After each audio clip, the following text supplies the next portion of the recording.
Presidência da República, Casa Civil, Subchefia para Assuntos Jurídicos, Lei nº 556, de 25 de junho de 1850. Código Comercial, Capítulo 4 do Comércio e Fim dos Riscos, art. 702, não constando da apólice do seguro o tempo em que os riscos devem começar e acabar, os riscos de seguro sobre navio principiam a correr por conta do segurador desde o momento em que a embarcação suspende a sua primeira âncora para velejar, e terminam depois que tem dado fundo e amarrado dentro do porto do seu destino, no lugar que aí for designado para descarregar, se levar carga, ou no lugar em que der fundo e amarrar, indo em lastro. Art. 703, segurando-se o navio por ida e volta, ou por mais de uma viagem, os riscos correm sem interrupção por conta do segurador, desde o começo da primeira viagem até o fim da última, artigo número 691. Art. 704, no seguro de navios por estadia em algum porto, os riscos começam a correr desde que o navio dá fundo e se amarra no mesmo porto, e findam desde o momento em que suspende a sua primeira âncora para seguir viagem. Art. 705, sendo o seguro sobre mercadorias, os riscos têm princípio desde o momento em que elas se começam a embarcar nos cais ou à borda d'água do lugar da carga, e só terminam depois que são postas a salvo no lugar da descarga, ainda mesmo no caso do capitão ser obrigado a descarregá-las em algum porto de escala, ou de arribada forçada. Art. 706, fazendo-se seguro sobre fazendas a transportar alternadamente por mar e terra, rios ou canais, em navios, barcos, carros ou animais, os riscos começam logo que os efeitos são entregues no lugar onde devem ser carregados, e só expiram quando são descarregados a salvamento no lugar do destino. Art. 707, os riscos de seguro sobre frete têm o seu começo desde o momento e à medida que são recebidas a bordo as fazendas que pagam frete, e acabam logo que saem para fora do portaló do navio, e à proporção que vão saindo, salvo se por ajuste ou por uso do porto o navio for obrigado a receber a carga à beira d'água, e pô-la em terra por sua conta. O risco do frete, neste caso, acompanha o risco das mercadorias.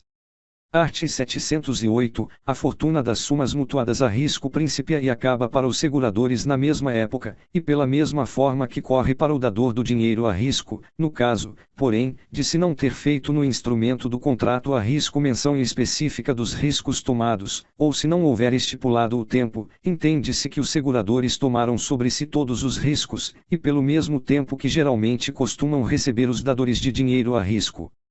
Art. 709, no seguro de lucro esperado, os riscos acompanham a sorte das fazendas respectivas. Capítulo V das obrigações recíprocas do segurador e do segurado. Art. 710, são a cargo do segurador todas as perdas e danos que sobrevierem ao objeto seguro por alguns dos riscos especificados na apólice. Art. 711, o segurador não responde por danos ou avaria que aconteça por fato do segurado, ou por alguma das causas seguintes: 1. Desviação voluntária da derrota ordinária e usual da viagem; 2. Alteração voluntária na ordem das escalas designadas na apólice, salvo a exceção estabelecida no artigo número 680, 3. Prolongação voluntária da viagem, além do último porto a termado na apólice. Encurtando-se a viagem, o seguro surte pleno efeito, se o porto onde ela findar for de escala declarada na apólice, sem que o segurado tenha direito para exigir redução do prêmio estipulado. 4. Separação espontânea de comboio, ou de outro navio armado, tendo-se estipulado na apólice de ir em conserva dele. 5. Diminuição e derramamento do líquido, artigo número 624. 6. Falta de estiva, ou defeituosa arrumação da carga. 7. Diminuição natural de gêneros, que por sua qualidade são suscetíveis de dissolução, diminuição ou quebra em peso ou medida entre o seu embarque e o desembarque, salvo tendo estado encalhado o navio, ou tendo sido descarregadas essas fazendas por ocasião de força maior, devendo-se, em tais casos, fazer dedução da diminuição ordinária que costuma haver em gêneros de semelhante natureza, artigo número 617, 8, quando a mesma diminuição natural acontecer em cereais, açúcar, café, farinhas, tabaco, arroz, queijos, frutas secas ou verdes, livros ou papel e outros gêneros de semelhante natureza, se a avaria não exceder a 10% do valor seguro, salvo se a embarcação tiver estado encalhada, ou as mesmas fazendas tiverem sido descarregadas por motivo de força maior, ou contrário se houver estipulado na apólice. 9. Danificações de amarras, mastreação, velame ou outro qualquer pertence do navio, procedida do uso ordinário do seu destino. 10. Vício intrínseco, má qualidade, ou mau acondicionamento do objeto seguro. 11. Avaria simples ou particular, que, incluída a despesa de documentos justificativos, não exceda de 3% do valor segurado. 12. Rebeldia do capitão ou da equipagem, salvo havendo estipulação em contrário declarada na apólice. Esta estipulação é nula sendo o seguro feito pelo capitão, por conta dele ou alheia, ou por terceiro por conta do capitão. Art. 712. Todo e qualquer ato por sua natureza criminoso praticado pelo capitão no exercício de seu emprego, ou pela tripulação, ou por um e outra conjuntamente, do qual aconteça dano grave ao navio ou à carga, em oposição à presumida vontade legal do dono do navio, é rebeldia. Art. 713. O segurador que toma o risco de rebeldia responde pela perda ou dano procedente do ato de rebeldia do capitão ou da equipagem, ou seja por consequência imediata, ou ainda casualmente, uma vez que a perda ou dano tenha acontecido dentro do tempo dos riscos tomados, e na viagem e portos da apólice. Art. 714. A cláusula, livre de avaria desobriga os seguradores das avarias simples ou particulares. A cláusula, livre de todas as avarias, desonera-os também das grossas. Nenhuma destas cláusulas, porém, os isenta nos casos em que tiver lugar o abandono. Art. 715. Nos seguros feitos com a cláusula, livre de hostilidade, o segurador é livre, se os efeitos segurados perecem ou se deterioram por efeito de hostilidade. O seguro, neste caso, cessa desde que foi retardada a viagem, ou mudada a derrota por causa das hostilidades. Art. 716. Contendo o seguro sobre fazendas a cláusula, carregadas em um ou mais navios, o seguro surte todos os efeitos, provando-se que as fazendas seguras foram carregadas por inteiro em um só navio, ou por partes em diversas embarcações. Art. 717. Sendo necessário baldear-se a carga, depois de começada a viagem, para embarcação diferente da que tiver sido designada na apólice, por inavegabilidade ou força maior, os riscos continuam a correr por conta do segurador até o navio substituído chegar ao porto do destino, ainda mesmo que tal navio seja de diversa bandeira, não sendo esta inimiga.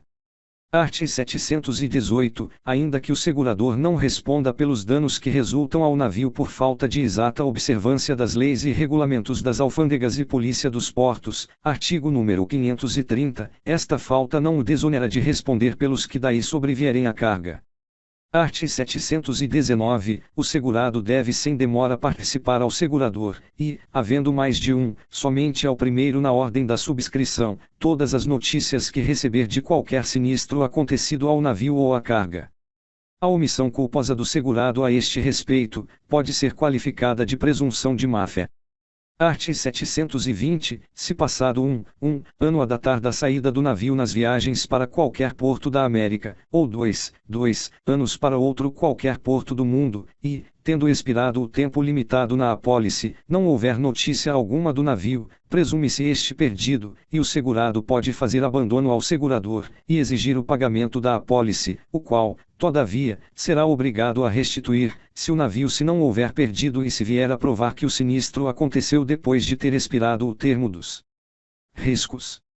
Art. 721. Nos casos de naufrágio ou varação, presa ou arresto de inimigo, o segurado é obrigado a empregar toda a diligência possível para salvar ou reclamar os objetos seguros, sem que para tais atos se faça necessária a procuração do segurador, do qual pode o segurado exigir o adiantamento do dinheiro preciso para a reclamação intentada ou que se possa intentar, sem que o mau sucesso desta prejudique ao embolso do segurado pelas despesas ocorridas.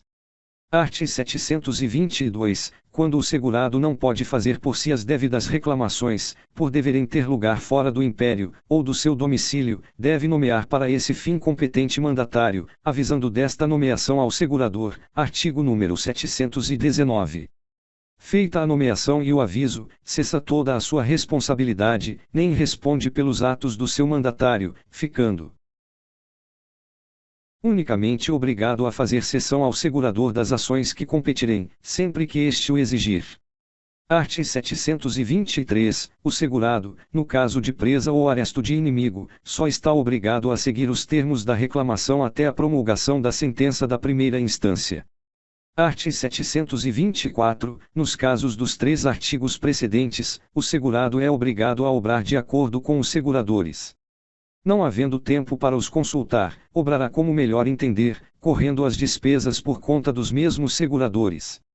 Em caso de abandono admitido pelos seguradores, ou destes tomarem sobre si as diligências dos salvados ou das reclamações, cessam todas as sobreditas obrigações do capitão e do segurado.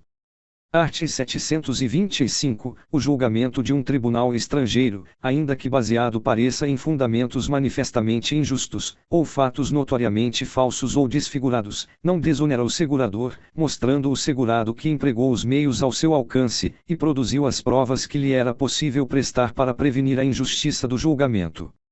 Art. 726. Os objetos segurados que forem restituídos gratuitamente pelos apressadores voltam ao domínio de seus donos, ainda que a restituição tenha sido feita a favor do capitão ou de qualquer outra pessoa. Art. 727. Todo o ajuste que se fizer com os apressadores no alto mar para resgatar a coisa segura é nulo, salvo havendo para isso autorização por escrito na apólice. Art. 728. Pagando o segurador um dano acontecido à coisa segura, ficará subrogado em todos os direitos e ações que ao segurado competirem contra terceiro, e o segurado não pode praticar ato algum em prejuízo do direito adquirido dos seguradores. Art. 729. O prêmio do seguro é devido por inteiro, sempre que o segurado receber a indenização do sinistro.